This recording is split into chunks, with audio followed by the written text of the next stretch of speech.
ఆదికాండము 21వ అధ్యాయము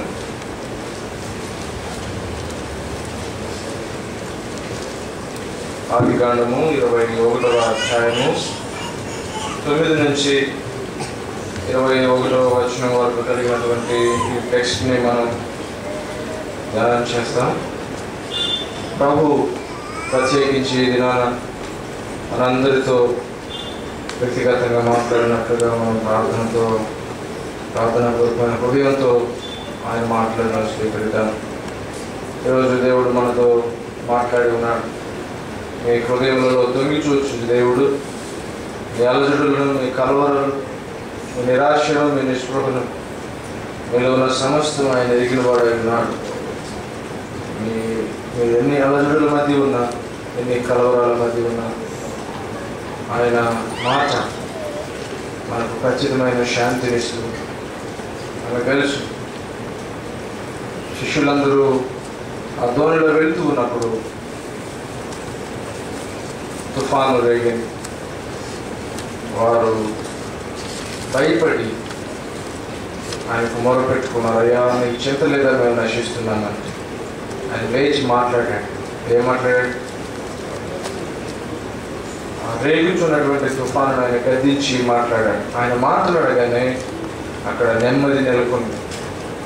ఎన్ని తుఫానులు రేగినా, ఎన్ని అలజడులు ఉన్నా ప్రభు ఒక మాట మాట్లాడాడు అంటే ఖచ్చితంగా అక్కడ సంతోషం, సమాధానం మరలా పునరుద్భవిస్తుంది.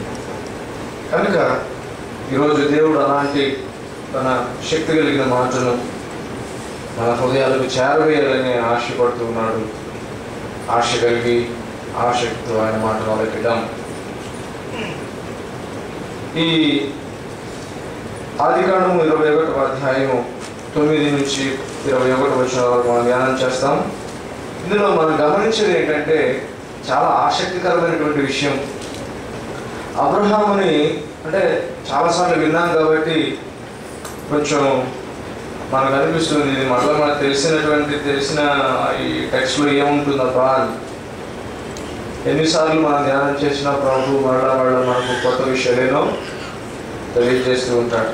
ఇక్కడ మనం గమనిస్తే అబ్రహాము విశ్వాసులకు తండ్రి అని పిలువబడ్డాడు, కానీ తన కుటుంబ జీవితంలో మాత్రం అబ్రహాముకి చాలా ఒడిదుడుకులు ఎదురయ్యాయి. తన భార్య తొందర పెట్టినప్పుడు లోపడవలసి వచ్చింది.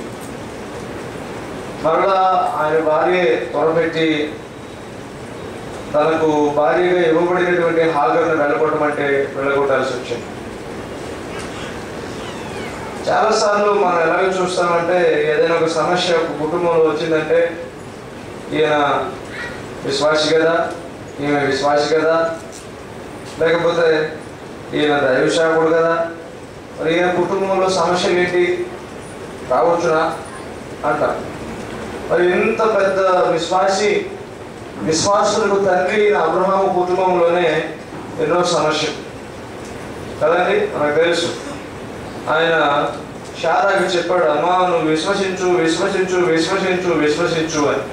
ఒకరోజు వచ్చి శారా చెప్పింది, ఏమో నేను విశ్వసించలేకపోతున్నాను, నేను ఆగలేకపోతున్నాను, నిరీక్షించలేకపోతున్నాను, ఎలాగైనా నాకు కుమారుడు కావాలి, కాబట్టి ఈ హాగర్ను చేసుకో అనేసి. అంత పెద్ద విశ్వాసులకు తండ్రి అయిన అబ్రహాము శారా మాటలు వినాల్సి వచ్చింది. విన్న తర్వాత కొద్ది దినాలకు పాలు విడిచాడు ఇసాకు. అంటే వాళ్ళకు కూడా పిల్లలు పుట్టారు. ఇసాకు పుట్టిన తర్వాత ఒక పెద్ద ఫంక్షన్ చేశాడు ఆయన పాలు విడిచిన దినాన్ని.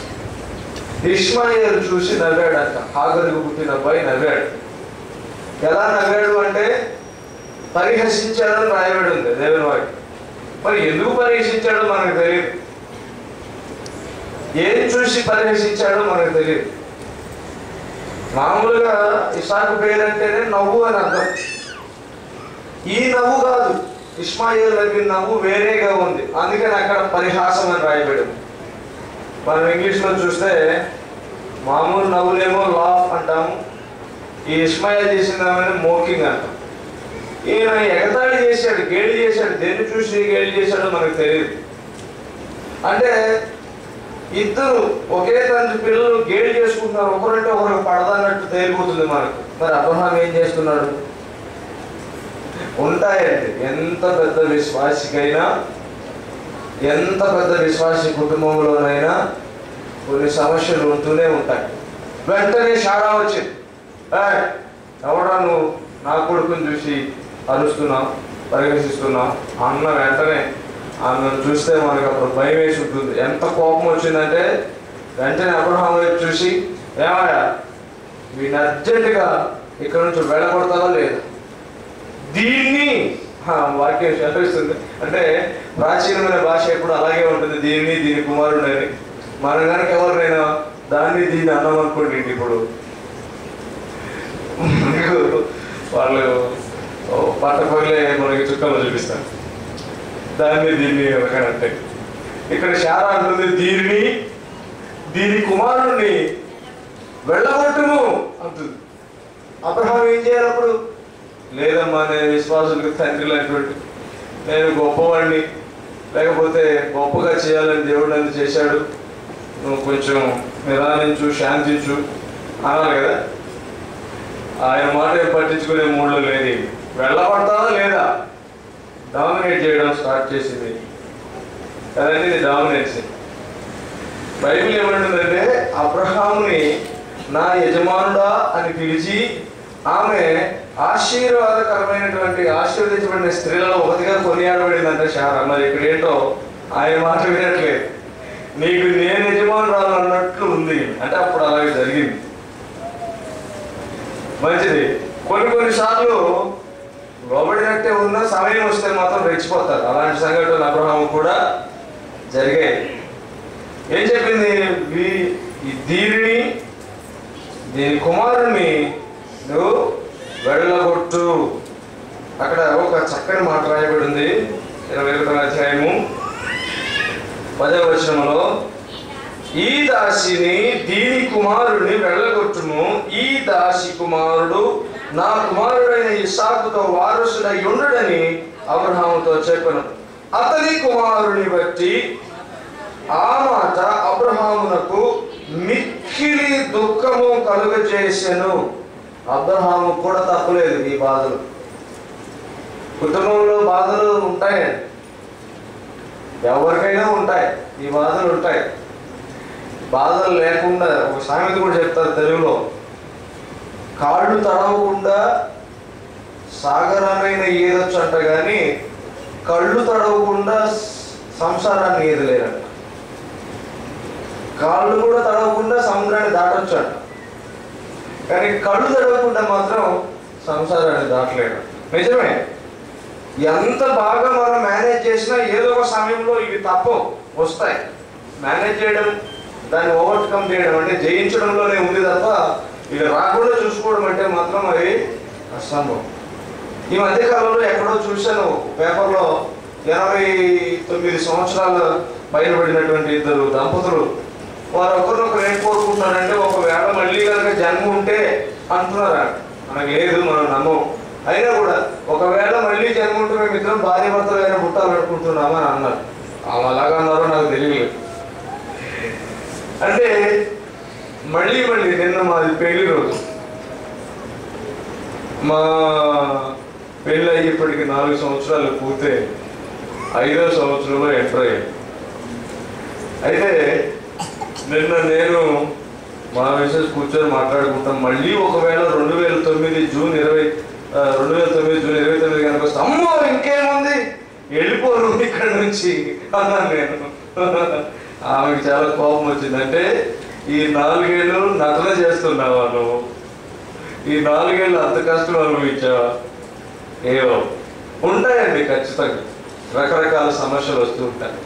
కలిసిపోవాలి కాబట్టి కొంతమంది కలిసి ఉండేవాళ్ళు, ఇక తప్పదు కాబట్టి ఉండేవాళ్ళు, ఇక దేవుడు ఏదో చెప్పాడు కాబట్టి లోబడి ఉండేవాళ్ళు. ఇవన్నీ లేకుండా కనుక్కుంటే కలిసి ఉండేవాళ్ళు ఎంతమంది మనకు తెలియదు కదండి. ఉంటాయి, సమస్యలు ఉంటాయి. దైవీయంగా మనం కనుక గమనిస్తే మనం జయించవలసిన వారం అయి ఉన్నాం. అంటే దాని అర్థం ఏంటి? సమస్యలు వస్తాయి, మనం జయించాలి. మనము విజయము సాధించవలసిన వారం. అంటే ఏంటి? ఖచ్చితంగా కొన్ని యుద్ధాలు వస్తాయి, మనం విజయాలు అత్యధిక విజయము సాధించవలసిన వారం. అంటే అత్యధికమైన కష్టాలు కూడా వస్తాయి కాబట్టి అత్యధిక విజయాలు కూడా వస్తాయి. మినహాయింపు లేదు, ఎవరికైనా ఈ కష్టాలు ఉండేవి. అబ్రహాము జీవితంలో ఒక దినం వచ్చింది, ముసలివాడు అయిపోయాడు, ఇక ప్రశాంతంగా బ్రతుకుదాం అనుకున్నారు. 2 కొడుకులు పుట్టారు, హాయిగా ఉంది. నాకు అసలు కొడుకులే పుట్టడానికి ఎంతో భయపడ్డాను. ఆ సమయం వచ్చింది, ఒక కొడుకునిచ్చాడు, మళ్ళీ ఇంకో కొడుకుని కూడా ఇచ్చాడు, బోనస్ అనుకున్నాడు ఆయన. అప్పుడు ఆమె చెప్పింది, బోనస్ లేవు ఇక్కడ, ఒక్కడే మొత్తానికి ఆస్తిపరుడు, ఒక్కడే మొత్తానికి వారసుడు, ఒక్కడే. ఎట్టి పరిస్థితులలో ఇస్సాకుకు వారసుడు కావడానికి వీలు లేదు ఇష్మాయేల్. వీడి తల్లిని ఇక్కడ నుంచి వెళ్ళగొట్టు అనేసి దేవుని వాక్యం సెలవిస్తుంది. వెంటనే ఆ మాట విన్న వెంటనే ఆ మాటను బట్టి, తన కుమారుని బట్టి బహు దుఃఖము కలిగిందంట. నేను ఆలోచన చేస్తున్నాను, బహు దుఃఖము కలగడం అంటే బహుశా బహుగా కూడా ప్రేమించుంటాడు అబ్రహాం కదండి, కొడుకును ప్రేమించుంటాడు. నేను ఆలోచన చేస్తున్నాను, పాపం ఏమైనా హాగరు తప్పుందండి? అసలు ఆమెకు ఏమన్నా ఇందులో ఇన్వాల్వ్మెంట్ ఉందా? చాలానే చెప్పింది, అయ్యా నా దాసి ఉంది, భార్య పెళ్లి చేసుకో, భార్యగా ఉంచు అన్నది. పిల్లలు పుట్టిన తర్వాత పర్లేదు, నా కొడుకు పుట్టాడని కొన్నాళ్ళు చూసింది. ఏమో కొడుకు పుట్టిన తర్వాత దీని కొడుకుని వెళ్ళగొట్టమంటుంది. ఇలాంటి సంఘటనలు తెలుగులో ఒక సామెత కూడా, 7 దాటిన తర్వాత తెప్పదగలేయడం. ఇలాంటి సంఘటనలు మనం గమనిస్తున్నప్పుడు మనకి ఇబ్బందిగా, బాధగా అనిపిస్తుంటుంది. కానీ దాంట్లో ఆంతర్యం ఉంది, మనం ధ్యానం చేస్తాం చాలా కొద్ది నిమిషాలు. అయితే ఈ కుటుంబ జీవనంలో ఉండేటువంటి ఒడిదుడుకులు మాత్రం సహజం. కొన్నిసార్లు కొంతమంది అనుకుంటారు అసలు సమస్యలే రాకూడదు. ఒక భార్య భర్త విషయంలో నేను విన్నాను, మా పెళ్ళి 24 ఏళ్ళు అయిందయ్యా, ఈనాటికి ఒక్క మాటని ఎరగడు అని చెప్పింది ఆవిడ. నాకు ఆశ్చర్యం, వీళ్ళు కావాలని చెప్తున్నారా లేకపోతే ఇలా డూప్లికేట్ ఒక స్టేట్మెంట్ అనమాట, ఏదో తయారు చేసిన పదం లాగా అంటారు. ఒక్క మాట అనుకున్న ఎలా ఉంటాడండి? ఉంటారా? ఎవరైనా ఉన్నారా అలాగే ఇక్కడ పెళ్ళి అయిన వాళ్ళు? ధైర్యంగా చెప్పండి దేవుని సన్నిధిలో, మాకు ఒక్క గొడవ కూడా రాలేదన్నమాట. మా వైవాహిక జీవితంలో ఒక్క రోజు కూడా మేము గొడవ పడలేదన్నవాడు ఉండరండి. నాకు తెలిసి ఉండరు, తెలియకుండా ఉంటే దేవునికి స్తోత్రం. వాళ్ళని బట్టి ఖచ్చితంగా సమస్యలు వస్తుంటాయి, ఖచ్చితంగా ఏదో ఒక విధంగా ఇబ్బందులు ఎదుర్కొంటూ ఉంటారు. అయితే వాటిని జయించవలసిన వారం అయినాం కాబట్టి, అందులో దేవుని విడలం కాబట్టి దేవునికి తగినట్లుగా ఉండవలసిన వారం అయి ఉన్నాం. అయితే ఈ మధ్యాహ్న కాల సమయంలో దేవుని మాట సెలవిస్తుంది. ఇలాగా ఒకరోజు ఆఖరికి తెలియదు ఏమని, దాసి స్థాయి నుంచి ఒక ఆశీర్వదించబడిన వారికి భార్య అవుతుందన్న విషయం హాగరికి తెలియదు. అనుకోకుండా వచ్చినటువంటి అదృష్టం లాగా ఉంది ఇది. ఎదురు చూడని ఒక గొప్ప స్థితి కలిగింది ఆమెకు. ఎదురు చూడకుండానే, అడగకుండానే, ఆశపడకుండానే వచ్చినటువంటి ఒక గొప్ప మేలు. కొద్దిసేపు మనం హాగరు కండిషన్ వరకు పోదాం, మనమే హాగరు లాగా ఊహించుకుందాం. నిజమే, మనం కూడా అనుకోకుండానే ఈ ఆశీర్వాదాలకు, ఆశపడకుండానే ఆశీర్వాదాలకు, లేకపోతే వీటన్నిటి కోసం మనము ఏమి చేయకమునిపై ఆశీర్వాదాలు మనకు దక్కాయి. క్రీస్తులో మనకు వచ్చిన ఆశీర్వాదాలను అందుకే కృప అన్నారు. మనం అర్హత లేనప్పుడే, మనకు అర్హత లేనప్పుడే వీటి కోసం మనం ఏమి చేయకమునిపే మన కోసం సిద్ధపరచబడి మనకి ఇవ్వబడినాయి. అయితే ఈ సమయంలో ఈ హాగరుకు ఈ ఆశీర్వాదాలు ఎలాగ వచ్చాయంటే, తను ఎప్పుడు ఆతృత పడలేదు, కావాలనుకోలేదు, అయినా కూడా వచ్చాయి. ఇది దేవుని కృపే. ఒకనొక సమయం వచ్చింది, వెనువెంటనే తాను ఇంతవరకు అనుభవిస్తున్నటువంటి ఆ శ్రేష్టకరమైన, ఆ మేలుకరమైన పొజిషన్, అబ్రహాముకు భార్య ఏమే, సర్వజనాంగానికి ఆశీర్వాదకరంగా ఉంటుందన్నటువంటి ఆశీర్వాదపు సంతతి, ఆ సంతతికి మూలపితుడైనటువంటి అబ్రహాముకు హాగరు కూడా ఒక భార్య. అలాంటి ఒక ఉన్నతమైనటువంటి పొజిషన్ హాగరుకు వచ్చింది. అయితే ఇంత ఉన్నతమైన స్థితిలో ఎక్కువ కాలం కొనసాగలేకపోయింది. వెంటనే శారా వచ్చి దీన్ని బయటికి వెళ్ళగొట్టు అనేసి అబ్రహాముకు చాలా బాధేసి ఏడ్చుతున్నాడు ఆయన. దేవుని వాక్యం సెలవిస్తుంది, బహుగా దుఃఖం కలిగింది. మిక్కిలి దుఃఖము కలిగిందట అబ్రహాము. అయ్యో, అక్కడ అంటాడు దేవుని వాక్యం, అతని కుమారుని బట్టి. అబ్రహాముకు మొట్టమొదటిగా పుట్టినవాడు కాబట్టి తనకి ఎంతో ప్రేమ. వాస్తవానికి ఇస్సాకు కంటే కూడా ఎక్కువగా ప్రేమించుంటాడు. ఇంకా చెప్పాలంటే ఇస్సాకు పుట్టలేదు కదా అప్పటికి, తన ప్రేమ అంతా కుమ్మరించుంటాడు. ఇంకా అప్పటికే ఇస్సాకు పుట్టలేదు కాబట్టి ఇష్మాయేల్ని అంత ముసలి వయసులో కూడా మేదేసుకొని పైన వేసుకొని అటు ఇటు తిరుగుంటాడు. పిచ్చి పిచ్చి ఆటలను ఆడుంటాడు కదండి. ఎందుకంటే ఎన్నో ఏళ్ళ తర్వాత అబ్రహాముకు పుట్టిన ముద్దుల కుమారుడు ఇస్సాకు పుట్టాడు. దేవుడు అన్నాడు, ఇస్సాకు నీకు వారసుడు అవుతాడు. అయినా కూడా ఇష్మాయేలుని బహుగా ప్రేమించాడు. మిక్కిలి ప్రేమ ఇష్మాయేలు కూడా పంచాడు అబ్రహాం. అందుకనే వీడిని వెళ్ళగొట్టమన్నప్పుడు మిక్కిలి దుఃఖము కలిగింది అబ్రహాము. ప్రియ సహోదరి సహోదరుడా, వస్తుంది సమయం మన జీవితంలో కూడా, అనుకోని సమయం, మిక్కిలి దుఃఖము కలిగించే సమయం. మనం ఇక్కడ గమనిద్దాం. ఈ సిచ్యువేషన్లో మనం మొట్టమొదటిగా 17వ వచనం చదువుకొని ధ్యానం కొద్ది నిమిషాలు ముగిద్దాం. దేవుడు ఆ చిన్నవాని మొర వినను. అప్పుడు దేవుని దూత ఆకాశము నుండి హాగరును పిలిచి, హాగరు, నీకేమి వచ్చినది? భయపడకుము, ఈ చిన్నవాడున్న చోట దేవుడు వాని స్వరము విని ఉన్నాడు. దేవునికి ఇష్టం. ఇక్కడ ఒక మాట ఏమిటంటే, హాగరు నీకేమి వచ్చినది. ఇది మన ఇంగ్లీష్ బైబిల్లో కనుక చూస్తే వాట్ ఎయిల్స్ యూ అని ఉంది. నీకు ఏమి బాధ వచ్చింది, నిన్ను ఏమి బాధ పెడుతుంది, నిన్నేది కష్టపెడుతుంది. ఇంకా చెప్పాలంటే నీ అలజడికి, నీ యొక్క హృదయంలో ఉన్నటువంటి పరితాపానికి, నీ దుఃఖానికి, నీ విచారానికి, నీ మనసులో ఉన్న స్థితికి, ఈనాటి నీ గలిబిలి స్థితికి కారణం ఏమిటి? ఏమి వచ్చింది నీకు? నీ ప్రాబ్లం ఏంటి? నీ కష్టం ఏంటి అని అడుగుతూనే వెంటనే అంటున్నాడు. అది ఏమైనప్పటికీ దేవుని మాటలు చాలా చమత్కారంగా ఉంటున్నాయి. చూడండి, ఆశ్చర్యకరంగా ఉంటున్నాయి. నీకు ఏమి వచ్చినది? భయపడకము. మీరు గమనించాలి సీక్వెన్స్. నీకేమి వచ్చినది? నీ ప్రాబ్లం ఏంటి? భయపడకు. చాలా మంది ఏం చేస్తారంటే, నీకేమి వచ్చింది చెప్పు, చెప్పిన తర్వాత ఇదే పెద్ద ప్రాబ్లం కాదే, ఇదా? అవును, చాలా పెద్ద ప్రాబ్లం. ఏం చేస్తాను? నా మట్టుకి ఇది అవుతుంది కదండి. మనుషులు మాట్లాడే మాట, దేవుని మాట చదివిస్తుంది. నీకేం వచ్చింది? ఎలా ఉందంటే ఈ ప్రశ్న, నీకు వచ్చింది కూడా ఒక సమస్యనా? నీది ఒక ప్రాబ్లమేనా అని తెలియక కాదు ఈ ప్రశ్న వేసి, పూర్తిగా తెలుసుకున్నటువంటి దేవుని ప్రశ్న ఇలాగ ఉంది. నీ ప్రాబ్లం ఏంటి? నీ కష్టం ఏంటి? నీ ఆలోచన ఏమిటి? ఎందుకు నువ్వు ఈ దినాన కలవరంతో ఉన్నావు? ఎందుకు నువ్వు ఈ దినాన ప్రత్యేకంగా ఏడుస్తూ ఉన్నావు? ఎందుకు నువ్వు రోధిస్తూ ఉన్నావు? ఎందుకు నీ హృదయంలో శాంతి సమాధానం లేదు?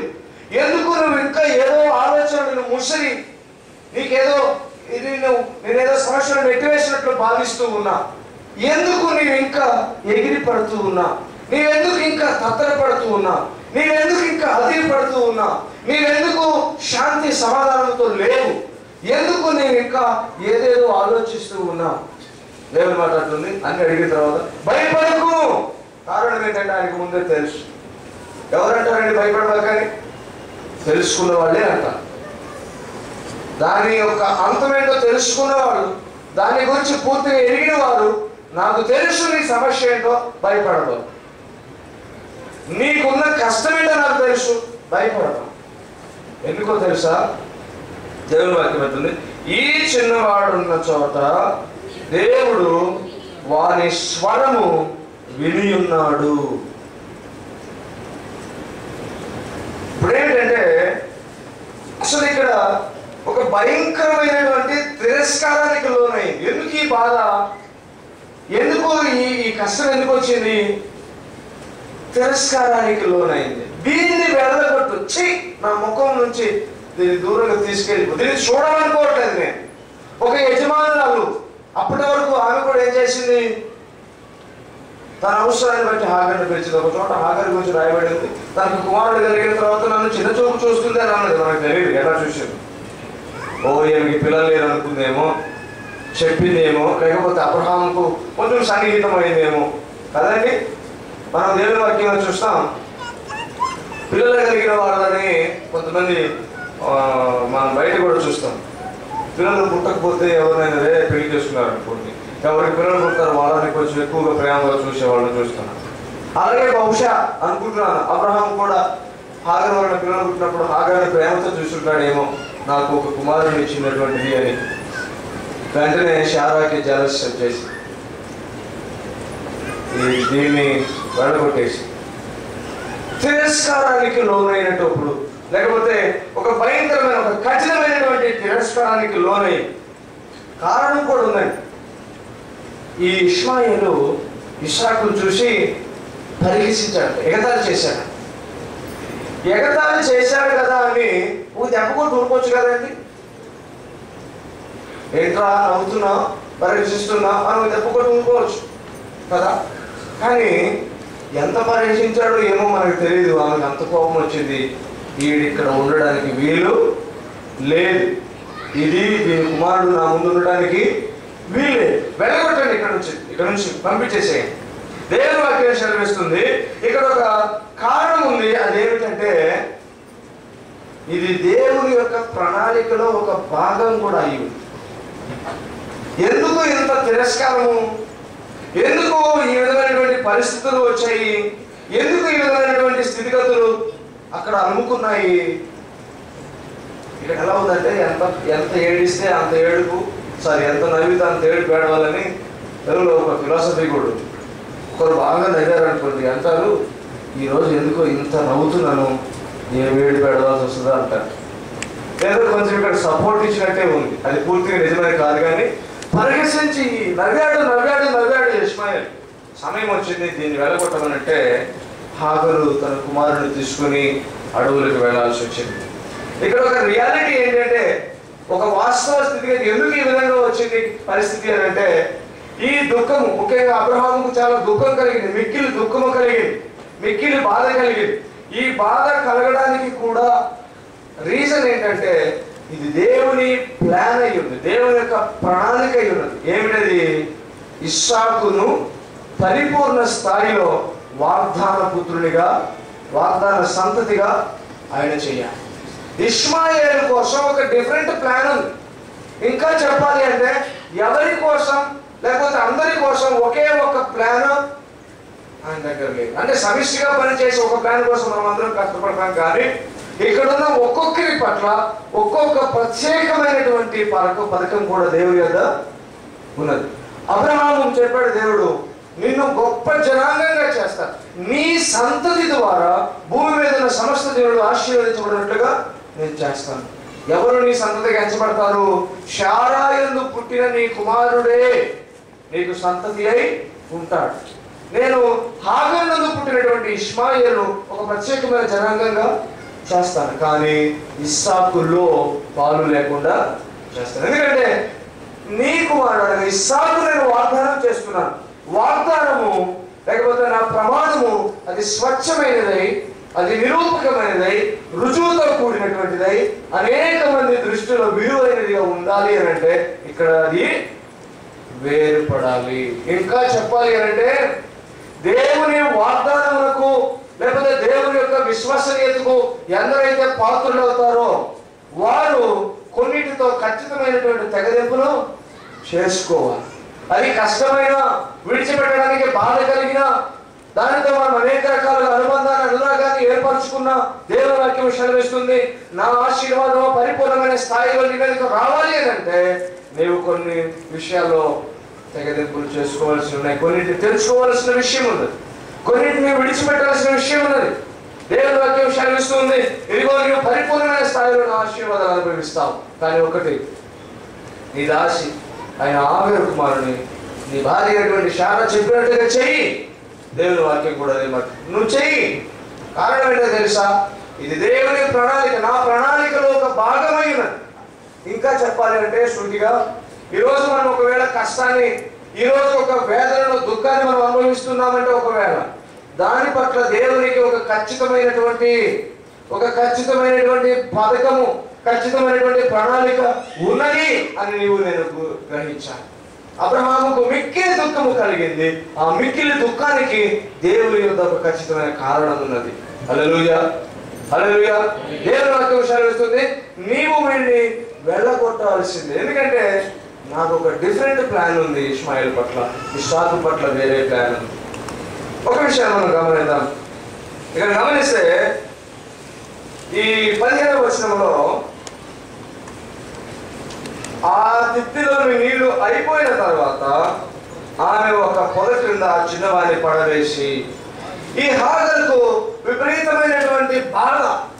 ఆ సమస్య ఏమిటి? సమస్య అంటే మొదటగా శారీరకమైనటువంటి బాధ. ఆమె మొదలే మానసికంగా చాలా కృంగిపోయి ఉంది. తన యొక్క యజమాని నుంచి ఆమెను వెళ్ళగొట్టేశారు. ఎంతో వేదనతో పిల్లవాడిని తీసుకొని వస్తూ ఉంది. దీనికంటే ఎక్కువగా ఇప్పుడు శరీరము శోధిస్తూ ఉంది. కొన్ని సమస్యలు ఎలా ఉంటాయంటే మనసులో ఎంత బాధ ఉన్నా పెద్దగా ఇబ్బంది పడడం.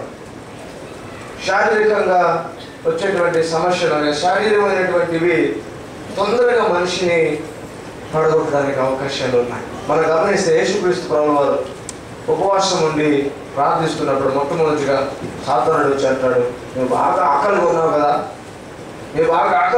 కదా, ఈ రాళ్ళు మీరు రొట్టెలు చేసుకొని. శారీరకమైనటువంటి ఆశలు దేవుని యొక్క ఆలోచనని, దేవుని యొక్క ప్రణాళికను వ్యతిరేకిస్తూ ఉంటాయి. గమనించాలి. ఒకవేళ హాగరు తన కుటుంబం నుంచి వెళ్ళబడినప్పటికీ దేవుని యొక్క ప్రణాళిక చాలా గొప్పగా ఉంది. ఈ లోపలే హాగరుకు ఒక పరీక్ష స్టార్ట్ అయ్యింది. అదేంటంటే శారీరకంగా ఆమె చాలా బాధపడుతుంది. ఏమిటంటే ఆ తిత్తులో నీళ్ళు అయిపోయినాయి, బాగా దెబ్బగా వేస్తుంది. ఇక ఏం చేయాలో అర్థం కాలేదు. ఈ పిల్లవాడిని తీసుకుని ఒక పొద కింద పడవేసి ఒక వింటి వేత దూరం వెళ్ళింది.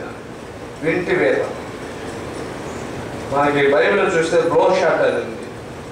బ్లో షాట్ అంటే కనీసం ఒక 100 అడుగులు, 1000 అడుగులు దూరం అనుకోండి. అంత దూరం వెళ్ళి కూర్చుంది. ఎంతగానో బాధపడుతుంది. ఒకసారి మనం ఆలోచన చేస్తే మనం కూడా ఒక్కొక్కసారి వాపోతూ ఉంటాం. నేనేమైనా భార్య అవుతానని అడిగానా? నాకేమైనా స్థితి కల్పించమని అడిగానా? లేకపోతే నన్ను ఒక గొప్ప స్థితిలో ఉంచమని అడిగానా? మీ అవసరాల కోసమే నన్ను భార్యను చేసుకున్నారు. మీకు ఇప్పుడు కుమారుడు కలగన్నా నాకు ఇంత అన్యాయం చేశారు. ఇది మీకు తగునా? ఈ కష్టం మీకైతే న్యాయంగా అనిపిస్తూ ఉందా? వాపోతూ ఉంటాం, ఏకరో పెట్టుకుంటాం. ఒకసారి నేను ఆలోచన చేస్తున్నాను. ఒక తిత్తి నిండా నీళ్లు తీసుకొని అబ్రహాం బయలుదేరాడు. తన గుడారం ఉన్నటువంటి హాగరు దగ్గరికి వెళ్ళాడు. హాగరు, నువ్వు బయలుదేరాడు. ఎలాగని ఉంటాడు ఒకసారి ఊహిద్దాం. ఒకసారి హాగరు అబ్రహాం కళ్ళలో చూసి, అంతేనా, వెళ్ళమంటావా అని అడిగినట్టు ఒకసారి ఊహించుకోండి. అబ్రహాము, నా యజమానుడా, ఇప్పటి వరకు నేను ఎవరినో, ఎక్కడి నుంచి వచ్చానో, నాకు ఇంత ద్రోహం తలపెడుతున్నావే, ఇంత అన్యాయం చేస్తున్నావే, నన్ను ఈ చిన్నపిల్లవాడిని తీసుకుని అరణ్యంలోకి వెళ్ళగొట్టడానికి నీకు మనసేలా ఒప్పుతుందయ్యా అని అడిగకూడదా? ఎంత విలపించిందో. బహుశా నేను నీ కళ్ళ ముందు లేకపోతే కొంచెం దూరమైన వెళ్ళి ఇంకొక టెంట్ వేసుకొని ఉంటాను, మీ ఎదుటికి రాను, కనీసం అప్పుడప్పుడు పిల్లవాడిని చూసిపో అనదా? ఎంత బాధపడి ఉంటాడో అబ్రహాం.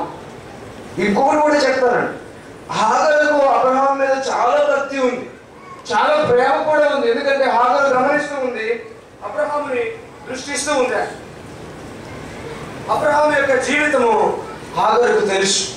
అయ్యో, నా యజమానుడు చాలా నీతి కలిగినవాడు, నా యజమానుడు చాలా విశ్వాసం కలిగినవాడు, ఆయన ఎవరిని నొప్పించినవాడు, తను ఎంత కేర్ఫుల్గా ఉంటాడో. తన అన్న కుమారుడైన లోతుని ఎవరో దాడి చేశారంటేనే అంత ప్రేమ చూపించిన వాడు తన భార్యని నా పట్ల ఇంకెంత ప్రేమ చూపించుంటా నేను అనుకుంటున్నాను. బహుశా అబ్రహాము నిందించి ఉండకపోవచ్చు హాగరు. ఎందుకంటే హాగరు తెలుసు, శారా మాట వినవలసిందే, నా యజమానుడు ఏముంది అర్థం చేసుకునే భార్య. బాగా ఆమె పడుతుంది, పాపం బయటికి వెళ్ళిపోతుంది, నిదానంగా రోధిస్తూ లోపలే మదన పడుతూ వెళ్ళిపోతూ ఉంది. అయ్యో, నా యజమానుడు కూడా ఎంత దుఃఖిస్తూ ఉన్నాడో, ఈ బిడ్డ కోసం ఎంత పరితపిస్తూ ఉన్నాడో, నన్ను పంపించేటప్పుడు ఆయన కళ్ళలో తిరిగిన నీళ్లు నాకు కనిపిస్తూ ఉన్నాయి, ఎంత వెలువలాడిపోతున్నాడో, ఎంత బాధపడుతున్నాడో. ఒకసారి మీరు విజువలైజ్ చేయండి, ఒకసారి చూడండి ఆ సిచ్యువేషన్ జరుగుతున్నట్టు ఎంత బాధాకరంగా ఉంటుందో. ఇంకా తెలుసా, ఈ రోజుల్లోనే మనం కొన్ని ప్రాంతాలు, అడవి ప్రాంతాలకు వెళ్తే మనకు భయం వేస్తుంది. ఎందుకంటే మనం పట్టణ వాతావరణానికి అలవాటు పడి 2 చెట్లు చూడగానే భయం వేస్తుంది. ఆ దినాల్లో ఆ అరణ్యంలో, ఎడారిలో ఎంత భయంకరమైనటువంటి స్థితిగతులో, ఎలాంటి క్రూరమృగాలు ఉంటాయో, ఏ ఆధారం లేనటువంటి ఒక ఆడ వ్యక్తిని చిన్న పిల్లవాడిని ఇచ్చి పంపిస్తూ ఉంటే ఎంత బాధగా పెడుతున్నారో. ప్రియ సహోదరి సహోదరుడా, ఇవన్నీ కూడా దేవుని ప్లాన్ లో ఒక భాగమే. మనం కొన్నిసార్లు అంటాం, ఎందుకు నాకు ఇంత కష్టం కలగాలి, ఎందుకు నాకు ఇన్ని కన్నీళ్లు రావాలి, ఎందుకు నాకు ఇంత అశక్తికరమైనటువంటి స్థితి ఇచ్చాడు, ఎవరు ఆధారం లేదే, ఎక్కడికి వెళ్ళాలో తెలియదే, ఏం కావాలో తెలియదే, ఏంటి ప్రభు ఈ పరిస్థితి. ప్రియ సహోదరి సహోదరుడు గమనించు, ఒకవేళ అలాంటి పరిస్థితి నీకు నాకు వచ్చినా కూడా దేవుని వాక్యం సెలవిస్తుంది, ఇదంతా కూడా లైఫ్ లో ఒక పార్ట్, ఆయన ప్లాన్ లో కూడా ఒక భాగమే. నేను ఎంత బాధపడినా కూడా మనం గ్రహించవలసిన గ్రహింపు ఏమిటంటే అది ఆయన పథకంలో ఒక భాగమే. ఫైనల్గా ఈమెకు ఒక ఆలోచన వచ్చేది, ఇక నా వల్ల కాదు, ఈ పిల్లవాడి మరణం నేను చూడలేను. హృదయం అంతా గాయమైపోయింది, ఎంత బాధో, హృదయం అంతా ఒకసారిగా నల్లగుత్తబడినట్టు అయిపోయింది. ఆలోచిస్తూ ఉంది హాగరు, ఈ పిల్లవాడి మరణం నేను చూడలేను. ఎంత బాధ కలిగిస్తూ ఉందంటే, ఈ పిల్లవాడిని మరణం నేను చూడలేను కాబట్టి అక్కడ పడేసి నేను దూరంగా ఉంటాను. ఈ లోపల 16-17 వచనాలు చూస్తే ఇష్మాయేలు, ఒకసారి చదువుదామా. ఈ పిల్లవాడిని చావు నేను చూడలేనని అనుకొని వింటి వేత దూరము వెళ్ళి అతనికి ఎదురుగా కూర్చుండెను. ఆమె ఎదురుగా కూర్చుండి ఎలుగెత్తి ఏడ్చను. దేవుడు ఆ చిన్నవాని మొరను వినెను. ప్రియ సహోదరి సహోదరుడా, ఈ చిన్న పిల్లవాడు మొర విన్నాడని దేవుని వాక్యం సెలవిస్తుంది. ఏం మొర ఇది? ఏడ్చాడనా? ఏడ్చిన మొర, లేకపోతే నిజంగా ఏదైనా మాటలు మాట్లాడాడు? ఇష్మాయేల్ ఎంత పెద్దవాడు?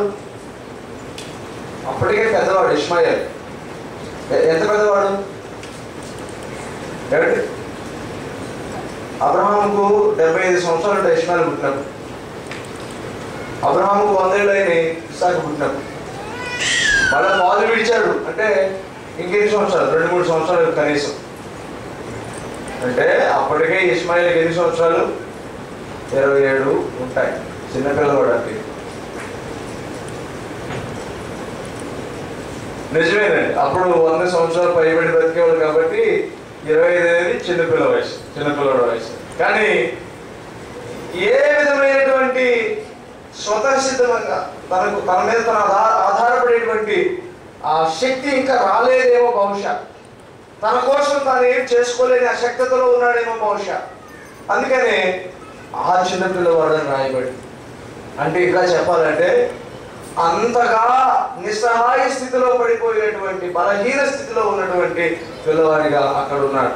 ఈ పిల్లవాడు మొర్ర పెట్టాడు. నాకు తెలిసి ఈ పిల్లవాడు కూడా ప్రార్థన చేసి ఉంటాడు. ఎందుకంటే ఇష్మాయేల్ అనే మాటకి అర్థం ఏంటంటే దేవుడు వినును, దేవుడు వినును. ఇష్మాయేల్, ఈ పిల్లవాడు ప్రార్థన చేసి ఉంటాడు బహుశా. అయ్యా నాది పొరపాటు అయిపోయింది, నేనేదో పరీక్షించాను, ఊరికే నవ్వినందుకు ఇంత పెద్ద శిక్ష, కనీసం నీవైనా నాకు ఒక మేలు చేయవయ్యా. నిజమే, కొన్నిసార్లు మనం చేసేది చిన్నది కానీ పెద్దది కానీ పొరపాటు, దానివల్ల ఒక శిక్ష వచ్చినప్పుడు వెంటనే దేవుని దగ్గర మొరపెడుతున్నాడు. ఇష్మాయేల్ ఏమంటాడంటే, అయ్యా నన్ను క్షమించయ్యా, నాకు కూడా సహాయం చేయమని అడిగి ఉండొచ్చు. దేవుని వాక్యం అంటుంది, ఇదిగో దేవుడు ఆ చిన్నవాని మొరను వినెను. అప్పుడు దేవుడు దేవుని యొక్క దూతను ఆకాశం నుండి పంపిస్తూ ఉన్నాడు. ఇదిగో నేను ఆ పిల్లవాడి మొరను విన్నాను. నేను ఇక్కడ ఒక మాట అడగదలిచాను. మన 3rd గ్రేడ్. ఎందుకంటే అబ్రహాము శారీరకమైనటువంటి పుత్రుడు ఇశ్రాయేలు, అనగా ఇస్సాకు సంతతి. ఆ తర్వాత ఇంకా ఆయన శారీరక పుత్రుడే కాబట్టి ఇష్మాయేల్ 2nd గ్రేడ్ అనుకోవచ్చు. మనమందరం ఇంకా నీలము, మన 3rd గ్రేడ్. మనం విశ్వాసమును బట్టి, ప్రమాణాన్ని బట్టి అబ్రహాంకు కుమారుడు అవుతూ ఉన్నాం. అంటే దేవుని ప్రేమ ఎంత గొప్పదో చూడండి. 3rd గ్రేడ్ వాళ్ళని మనల్ని ఫస్ట్ గ్రేడ్ సెకండ్ గ్రేడ్ కంటే ఎక్కువగా ప్రేమిస్తున్నాడు ఆయన. ఆయన ప్రేమలో ఎంత గాఢత ఉందో చూద్దాం. ఇంకా చెప్పాలంటే ఈ సెకండ్ గ్రేడ్ పిల్లవాడిని, ఈ రెండవ రకం పిల్లవాడిని దేవుడు వింటున్నాడు అని అంటే, దేవుడు ఆలకిస్తున్నాడంటే, సహాయం చేయాలని ఆశపడుతున్నాడు అని అంటే, అసలు వారసత్వంగా అతనికి ఏమి ఇవ్వకుండానే ఆశీర్వాదాలకు వారసుడు ఇంకా చేయకమునిపే ఆ పిల్లవాడి గురించి వింటున్నాడు అని అంటే, మన కోసం తన కుమారుని బలి చేసి మన కోసం ఆయన ప్రాణాన్ని ఇచ్చేంతగా ప్రేమించే మనం కనుక మొరపెడితే ఎంత నిశ్చయంగా వింటాడండి దేవుడు. ఆలోచన చేద్దాం. నిస్సహాయ స్థితిలో ఇష్మాయేలు ప్రార్థన చేస్తే దేవుడు ఆకాశం నుంచి తన దూతను పంపించాడని దేవుని వాక్యం సెలవిస్తుంది. మరి నేను ప్రార్థన చేస్తే ఎంత గొప్ప ఫలితం వస్తుందని. సరే, అది కొంచెం పక్కన పెడదాం. పిల్లవాడు ఏడవగా దేవుడి దూత ఆకాశం నుంచి వచ్చి అంటున్నాడు, హాగరు, ఈ జరిగినటువంటి పరిస్థితులన్నీ నేను చూస్తూ ఉన్నాను. నేను ఒకనాడు ఐగుప్తు నుంచి దాసిగా రావడం చూశాను. ఒకప్పుడు నీవు ఐగుప్తు నుంచి ఏమీ లేకుండా వచ్చినటువంటి ఆ తీవ్రమైనటువంటి స్థితి నేను చూశాను. ఆ తర్వాత పరిస్థితుల్లో అబ్రహాముకు భార్య ఇవ్వడం చూశాను. అబ్రహాము ద్వారా నీవు కుమారుని కనడం చూశాం. ఇప్పుడు ఏ దిక్కు లేనటువంటి ఈ అరణ్యంలో నిస్సహాయ స్థితిలో పడిపోయిన నిన్ను చూస్తూ ఉన్నాను. నీకేం ప్రాబ్లం లేదు. నీకేమి వచ్చినదో దానిని బట్టి నీవు భయపడవలసిన అవసరం లేదు. ప్రియ సహోదరి సహోదరుడా, నీకేం వచ్చినది ఇప్పటికే లిటరల్ గా మాట్లాడుకుందాం. ఏ సమస్య వచ్చినది నీకు, ఏ కష్టం వచ్చినది నీకు, ఏ ఇబ్బంది వచ్చినది నీకు, అక్షరార్థంగా మనం ఈ మాట ఆలకిద్దాం. హాగరు, నీకేమి వచ్చినది, ఏ సమస్య వచ్చినది, ఎందుకు నీకు దుఃఖం వస్తూ ఉంది, ఎందుకు నీకు కష్టం వస్తూ ఉంది, ఏమిటి నీ సమస్య, ఏమి వచ్చినది, ఏదన్నా రాని, భయపడకుము. నీవు భయపడవలసిన అవసరం లేదు. ఎందుకో తెలుసా? దేవుని వాక్యం అంటుంది, నీవు లేచి ఆ చిన్నవాడిని లేవనెత్తి నీ చేత పట్టుకొనుము, వానిని గొప్ప జనముగా చేసేదనని ఆమెతో చెప్పాను. ఇది పరిష్కారం. ఈ పిల్లవాడు చచ్చిపోతాడేమో, ఈ పిల్లవాడు లేకుండా పోతాడేమో అని బాధపడుతున్నదా? నేను ఈ పిల్లవాడిని చావు చూడలేనని ముందే అనుకున్నదాన్ని. ఈ పిల్లవాడిని చావు నేను చూడలేను అనుకొని వింటి వేత దూరం అంత వేసి ఆమె వెళ్ళి ప్రక్కన కూర్చొని ఏడుస్తూ ఉంది. ఒక్కొక్కసారి మనం కూడా అంతే. మనకేమైనా సమస్య వచ్చిందనుకోండి, అంతే, పూర్తిగా వచ్చేసింది, ఇక వేరుతా ఇంకేం లేకుండా పోతుంది అనుకుంటాం. దేవుని వాక్యం సెలవిస్తుంది, నువ్వు మొరపెట్టాలే కానీ దేవుడు అంటున్నాడు, నీవు ఏ చావుని గురించి అయితే నీవు ఆలోచిస్తూ ఉన్నావో, ఏది జరగదని నీవు ఆలోచిస్తూ ఉన్నావో, దేని విషయంలో నీవు అలజడిగా ఉన్నావో, దేని విషయంలో నీవు కన్నీళ్లు కారుస్తున్నావో, దేని విషయంలో నీవు ఇబ్బంది పడుతున్నావో, దాని విషయమే నేను చెప్పడానికి వచ్చాను. నీవు భయపడకుము. ఎందుకంటే ఏ పిల్లవాడిని చావు గురించి నీవు ఆలోచిస్తున్నావో ఆ పిల్లవాడిని గొప్ప జనముగా నేను చేసేదను. హల్లెలూయా, హల్లెలూయా. నీవు దేవుని వాక్యం సెలవిస్తుంది, నీవు దేని విషయంలో నీవు బాధపడుతున్నావో ఆ బాధను నీ నుంచి దూరం చేయడానికి తగిన పరిష్కారం ఏంటంటే చనిపోతాడనుకున్న పిల్లవాడు గొప్ప జనము కావడమే. ప్రియ సహోదరి సహోదరుడా, నేను ఇక్కడ ముగిస్తూ ఉన్నాను సమయాన్ని దృష్టిలో పెట్టుకొని. నీకు వచ్చిన సమస్య ఏదైనప్పటికీ దేవుడి మధ్యాహ్న కాల సమయంలో చాలా ప్రత్యేకమైన మాట సెలవిస్తూ ఉన్నాడు. నీకేమి వచ్చినది ప్రియ సహోదరి సహోదరుడా, నీకేమి వచ్చినది ప్రియ కుమారుడా కుమార్తె, నీకేమి వచ్చినది, అది ఏది అయినప్పటికీ ఇదిగో నీవు మొరపెడుతున్నావు కనుక ఇప్పటి వరకు నువ్వు పెట్టిన మొరను ఇదిగో ఆకాశం నుంచి తన వాక్కును పంపిస్తున్న దేవుడు మాట్లాడుతున్నాడు. ఆయన నీ మొరను విన్నాడు. నమ్మిన వారు గట్టిగా దేవునికి స్తోత్రం చెబుదాం. హల్లెలూయా. నీవు దేని విషయంలో నువ్వు మొరపెడుతూ ఉన్నావు ఇప్పటి వరకు, నీవు దేని విషయంలో ఇప్పటి వరకే అసమాధానంగా అశాంతితో నిండిపోయి ఉన్నావు, ఇప్పటి వరకు నువ్వు దేని విషయంలో అలజడిలో ఉన్నావు, ఇప్పటి వరకు దేని విషయంలో కలవపడుతూ ఉన్నావు, ఇప్పటి వరకు దేని విషయంలో నీవు కన్నీరు కారుస్తూ ఉన్నావు, అతి నీ మొరను నీ దేవుడు ఆలకించి ఉన్నాడు. హల్లెలూయా. దేవుని వాక్యం సెలవిస్తున్నది, నీకు ఏమి వచ్చినది హాగరు, నీకేమి వచ్చినది, నీవు భయపడకుము. హాగరు చెప్పుండొచ్చు బహుశా, అయ్యా ఈ పిల్లవాడి చావు గురించి నేను ఆలోచిస్తూ ఉన్నానయ్యా, ఈ పిల్లవాడి మరణను నేను చూడలేను అనుకుంటున్నానయ్యా, నా బాధ నీకు తెలుసు అంటే అన్నాడు. అదే నీ సమస్య కాబట్టి నేను అతని గొప్ప జనాంగంగా చేస్తాను. ఎంత గొప్పగా చేస్తాను అంటే నీ ఊహకు అందదు. ఈమె ఊహ ఏంటి? పిల్లవాడు చచ్చిపోతాడని. కొన్నిసార్లు మనకు చుట్టుముట్టేటువంటి సమస్యలు మనల్ని ఏం చేస్తాయంటే నెగిటివ్గా ఆలోచింపజేస్తాయి. నిజమే, మనం ఆలోచన ఎలా చేస్తామంటే ఇక నాకు రాదు, ఇది జరగదు, ఇది ఇంకా అంతే, ఇది నాకు అయిపోయింది, దీంట్లో ఇంకా బెటర్మెంట్ ఏమి ఉండదు. కానీ దేవుడు అంటూ ఉన్నాడు, నీకేమొచ్చినది, ఎందుకు ఇవాళ ఆలోచిస్తూ ఉన్నా? ఇది ఇంకొక రకమైన ప్రశ్న. నీకేమొచ్చింది, నీకు ఎందుకంటే ఆలోచిస్తూ ఉన్నా కదా? దగ్గర వాళ్ళు, మన బంధువులు, మనల్ని బాగా ప్రేమించే వాళ్ళు, అయిన వాళ్ళు, మనల్ని హత్తుకుని ఉండే వాళ్ళు మన కనుక బాధపడుతుంటే ఏమంటారు తెలుసా? ఏమైందిరా నీకు, ఎందుకు ఎట్లా ఉన్నావురా, ఏమైందే నీకు అంటారు కదా. ప్రేమతో అనే మాట దేవుడు అలా ప్రేమతో అంటూ ఉన్నాడు, హాగరు నీకేమొచ్చిందమ్మా, నీకేమొచ్చింది, ఇదిగో నీవు అట్లా ఆలోచించడానికి వీలు లేదు, భయపడకము, నీకు నేనున్నాను, ఇదిగో నీ కుమారుని నేను గొప్ప జనాంగంగా చేయబోతున్నాను.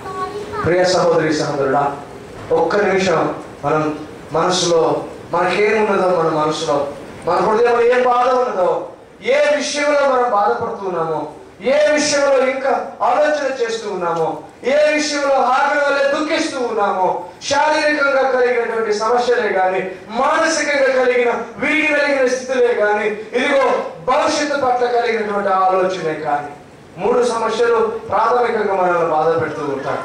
హాగరుకు తిత్తులు నీళ్ళైపోయింది, శారీరకంగా బాధ మొదలైపోయింది, అప్పటికే ఉన్న మానసిక బాధ ఇంకొంచెం ఎక్కువైపోయింది.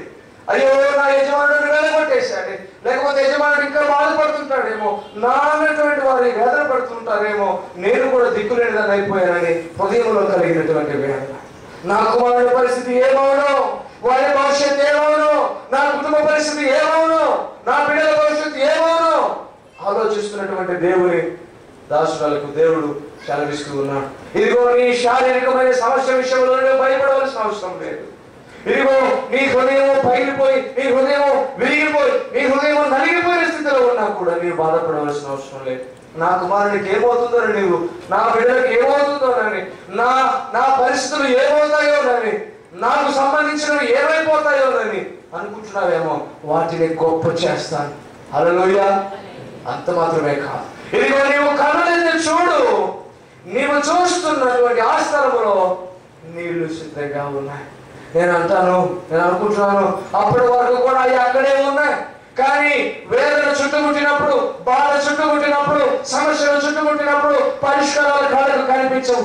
అందుకే దేవుని వాక్యం సెలవిస్తుంది, నీవు భయపడాల్సిన అవసరం లేదని మాట్లాడిన తర్వాత, దేవుడు మాట్లాడిన తర్వాత ఆమె సమస్య సల్లగా తప్పుకుంది, కళ్ళకు పరిష్కారం కనిపిస్తుంది. హల్లెలూయా. దేవుడు మాట్లాడినప్పుడు ప్రియ సహోదరి సహోదరుడా, నీ కళ్ళ మునుపు ఇదిగో ఉన్నవి కూడా నీ కళ్ళకు మరుగై ఉన్నప్పుడు దేవుడు నీతో మాట్లాడితే నీ పరిష్కారం అక్కడే ఉందని నువ్వు చూడగలవు. ఒకసారి ఆ మాట చదవండి దయచేసి, త్వరగా చదవండి. మరియు దేవుడు ఆమె కన్నులు తెరిచినందున ఆమె నీళ్ళ ఊట చూచి, హల్లెలూయా, అప్పటి వరకు తనకు లేమి ఉంది. ఇదిగో ఒకవేళ నీకున్న సమస్యను బట్టి, నీకున్నటువంటి వేదనను బట్టి, నీకున్నటువంటి శోధనను బట్టి, ఇదిగో నీ ముందున్నటువంటి నీళ్ళ ఊటను నువ్వు చూడలేకపోతున్నావేమో ప్రియ సహోదరి సహోదరుడా, నీ కోసం ఇప్పటికే ఆయన యొక్క నీళ్ళ ఊటను సిద్ధపరిచి ఉన్నాడు, నీ కోసం ఇప్పటికే ఆయన ఏర్పాటు చేసి ఉన్నాడు. ప్రియ సహోదరి సహోదరుడా, నీవు చూడలేకపోతున్నావేమో, ఇదిగో ఆయన పక్షులు నిలబడి, ఆయన దాసునిగా, ఆయన ప్రతినిధిగా, నీ యొక్క బాధ చేత, కష్టం చేత, సమస్య చేత మూయబడిన నీ కన్నులు తెరవడుగా కానీ ఆయన దాసునిగా ఘోషిస్తూ ఉన్నా, నీ నేత్రములు వెలిగింపబడుగా కానీ ఆయన పక్ష ప్రతినిధిగా సెలవిస్తూ ఉన్నా. ప్రియ సహోదరి సహోదరుడా, ఇదిగో నీ పక్షాన్ని ఇప్పటికీ ఒక ఏర్పాటు చేసి ఉన్నాడు. ఇదిగో ఆత్మదేవునితో మాట్లాడుతున్న మధ్యాహ్నకాల సమయంలో నీ కొరకు ఆయన తగు విధమైన ఏర్పాటు చేసి ఉన్నాడు, నీ కొరకు ఆయన పరిష్కారాన్ని ఇప్పటికే సిద్ధం చేసి ఉన్నాడు, నీ కొరకు నీళ్ళ ఊటను సిద్ధపరిచి ఉన్నాడు. కాబట్టి భయం అక్కర్లేదు. ప్రియ సహోదరి సహోదరుడా, ఆయన ప్రశ్నిస్తున్నాడు సూటిగా, నీకేమి వచ్చినది, ఎందుకు నీవు ఇంకా వేదన పడుతూ ఉన్నావు? హాగరుతో అంటూ ఉన్నాడు, నీ కళ్ళు మూసుకుపోయి ఉన్నాయి హాగరు, నీవు చూడలేకపోతూ ఉన్నావు, నీ కన్నులు ఎదుట ఉన్నది నీవు ఎరగలేకపోతున్నావు. కారణం ఏంటంటే నీవు అంతగా దుఃఖిస్తూ ఉన్నావు, నీ హృదయం నిండుగా దుఃఖమే ఉన్నది. ఒక్కసారి ప్రియ సహోదరి సహోదరుడా, నీ వేదనను, నీ దిగులను, నీ ఆలోచనని, నీ దుఃఖమును పక్కన పెట్టి ఒక్కసారి నీ దేవుని కళ్ళలో కళ్ళు పెట్టి చూడు. ఆయన ముఖమును నీకు చూడు, దేవుని వైపు నీవు చూడు. నీ సమస్య నీకు స్పష్టంగా అది తొలగిపోయినట్లుగా కనిపిస్తుంది. నీ పరిష్కారం నీ కళ్ళు ఎదుట ప్రత్యక్షమవుతుంది. ఇదిగో హాగరు చేసినది ఏమిటంటే దేవునితో మాట్లాడింది. తిరిగి దేవుడు మాట్లాడినప్పుడు ఇదిగో పరిష్కారం కళ్ళు ఎదురు సాక్షాత్కరించింది. దేవుడు అంటున్నాడు, ఆమె కళ్ళు తెరవబడి ఆమె వెంటనే తన ఎదురున్న నీళ్ళ ఊటను చూచినది. ఆ చోటుకి ఏమని పెట్టిందంటే, ఏం పెట్టిందండి? ఆ చోటుకి ఏం పేరు పెట్టింది?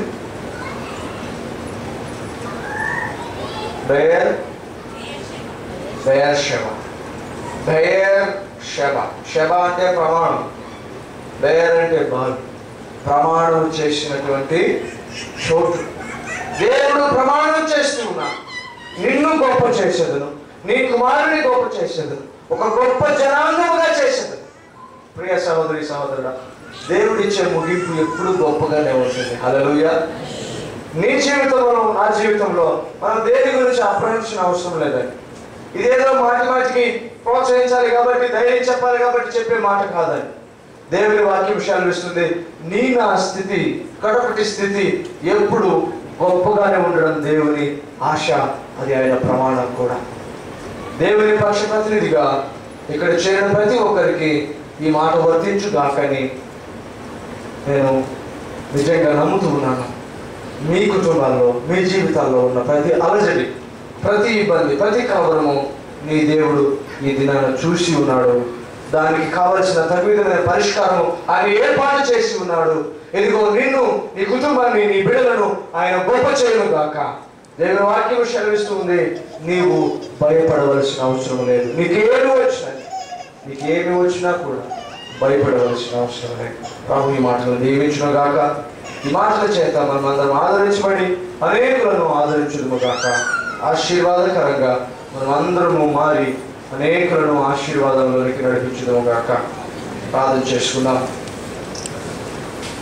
మా ప్రియ యేసయ్యా,